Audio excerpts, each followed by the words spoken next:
शासक के आंदोलन में उनकी बहुत बड़ी भूमिका रही। स्वामी रामेश्वरानंद जी इतिहास में इस रूप में अमर हो गए। एक बार का ये वाक्य सबको याद होगा, किसी की स्मृति में होगा।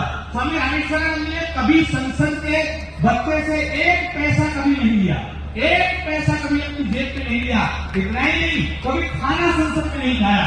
इंदिरा गांधी ने पार्टी रखी, पार्टी में वो गए और पार्टी में खाना खाने की बात आई, सब लोगों की पेट लग रही थी, तो स्वामी रामेश्वरानंद जी ने क्या किया, अपनी जेब से 2 रोटी निकाली और अचार की डब्बी निकाली और नीचे जमीन पर बैठकर संसद में खाना खाने के लिए बैठ गए थे। वो थे स्वामी रामेश्वरानंद। जब उनका चुनाव हुआ, संसद में वो चुनाव की गिनती हो रही थी मतों की, और तब गायों की खबर आई कि गाय जमुना पार कर मूत्र खाने के लिए कुछ लोग गौ हत्या ले जा रहे हैं। वो गए और मतदान जहां गिनती हो रही थी वहां नहीं रुके, वो गए गायों को बचाने के लिए, और परिणाम ये हुआ कि वो संसद में जीत गए। गायों की सेवा की हुई कभी सफल नहीं जाती।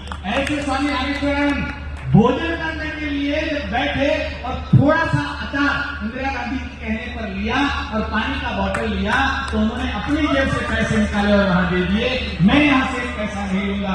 उसका जो भी पैसा आता था वो गोरक्षा में लगा देते थे। कभी संसद में से तनख्वाह से 1 रुपया उन्होंने नहीं लिया।